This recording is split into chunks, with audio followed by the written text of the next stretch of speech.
Hey guys, what's going on? My name's Daniel and welcome to my channel. In today's video, I'm finally going to be tasting this Melomel, which is a cider with honey in it that I bottled about 4 months ago, and I'm going to be going over the general process of making this Melomel. I'll cover the ingredients that I threw together and how I got from there to here. And then of course, I'll be cracking this Melomel open, giving it a pour, tasting it, and talking to you about what I like, what I don't like, what I might have expected, what I didn't expect, and just doing a general tasting review of this Melomel. If this is your first time here, I'm so glad that you're here. If you enjoy what you see, make sure to hit that like button, and if you want to see more videos like this, then smash that subscribe button. So now let's dive on into this tasting of this 4-month-old Melomel.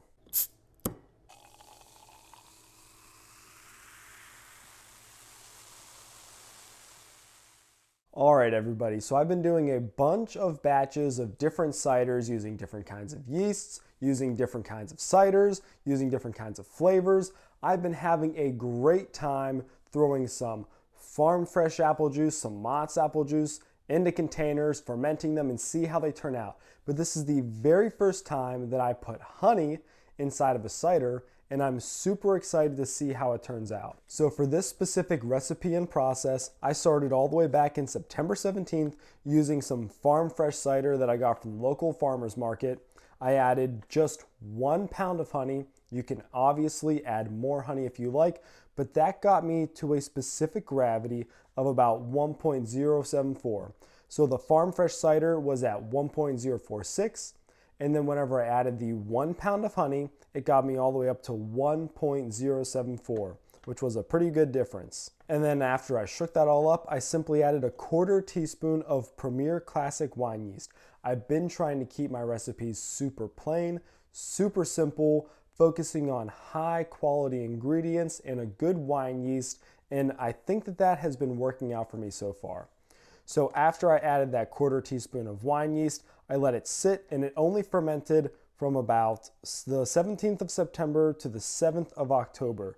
So it was only a few weeks until I felt that it was settled enough that I knew that it was done fermenting, because I took a specific gravity and it was sitting right around a little bit more than 1.000, which I expected because of the honey that I added to it. It usually does not ferment all the way down to 1.000 or below it. And then once I decided that it was ready to be bottled, which is generally for a cider after 3 weeks, I added 25 grams of sugar. Whenever I'm doing a cider, I simply add 1 cup of that same cider that I use to ferment, and that generally has 25 grams of sugar in it. So if I'm brewing 1 gallon of cider, if I want to carbonate it, I add 1 cup of cider before I bottle it.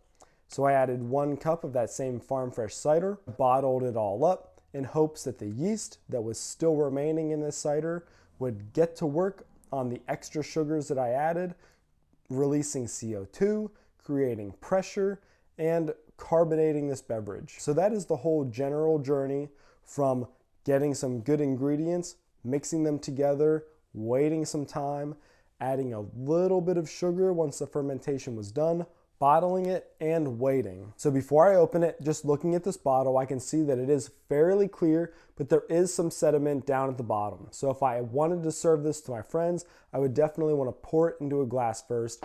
There are some things that you can do to fix this problem, but I'm still exploring those methods. So right now, I'm just dealing with having the sediment down at the bottom of the bottle. So now I know what I'm wondering, and what you're all wondering is it carbonated? Is it overcarbonated?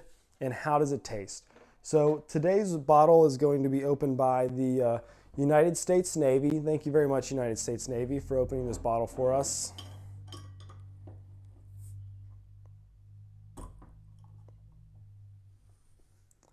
Okay, I can definitely see it bubbling up. I heard the little whoosh whenever I opened the bottle, although sometimes I hear that even if it is flat, so it can be deceptive. But I can definitely see that there is at least some effervescence, some carbonation.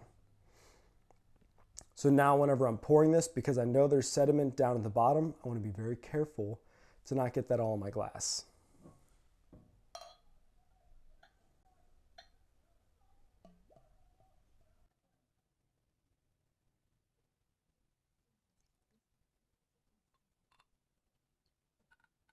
That is a beautiful glass of cider. That is immaculate. That is absolutely beautiful. I'm actually going to stop this so I can take a very quick photograph. So this is exactly what I want to see whenever I pour cider. I want to see that beautiful golden amber color. I want to see some slight bubbling because I do like carbonation, but I don't want it to be overly carbonated like a champagne. It kind of ruins the experience. So far I'm seeing that. So now that we know that this is beautiful, let's go ahead and smell the bouquet and taste it.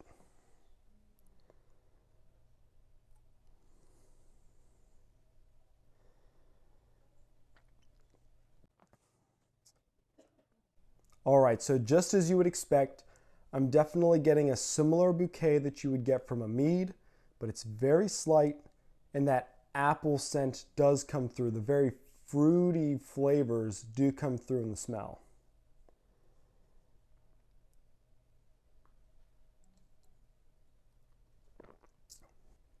That tastes incredible. So I just want to say that I'm not really qualified as a sommelier. So I'm just some dude that brews stuff at home. I take some fruit juice and some honey, throw it together, add some yeast, and then move it from container to container, then bottle it and let it sit there, and it turns into this magical creation. So I can't explain everything that I'm currently experiencing, but it is incredible.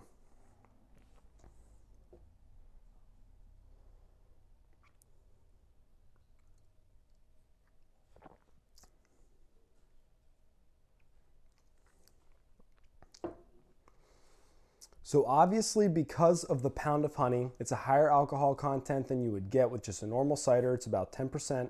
I was thinking that maybe I was missing out because I didn't do 1.5 or 2 pounds of honey. But I think that 1 pound of honey was perfect, because I think if I would have added more honey, it wouldn't be a cider anymore. It would be a mead with some apple to it. But at this point, it is still very much a cider.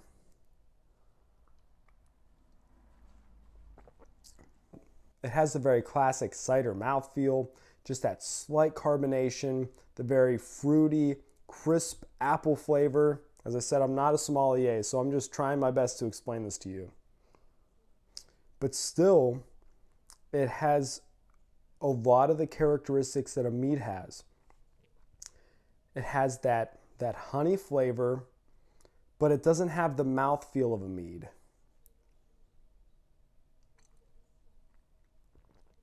So I would say that I accomplished, I know that it could seem like I'm just trying to blow smoke, but I am truly baffled.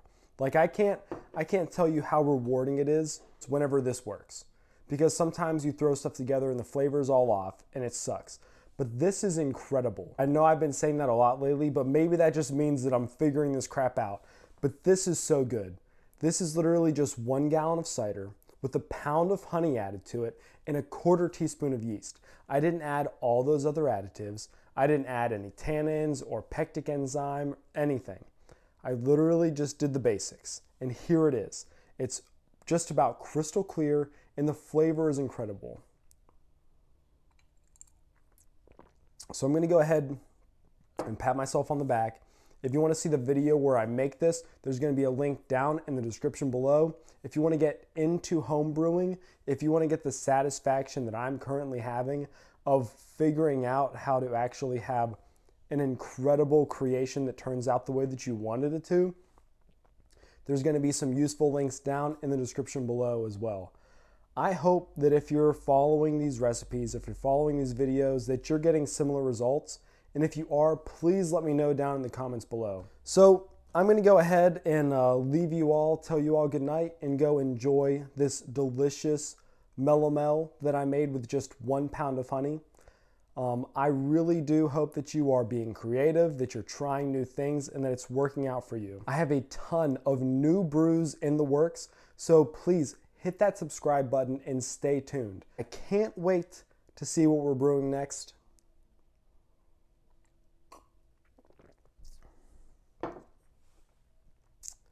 But until then, happy brewing.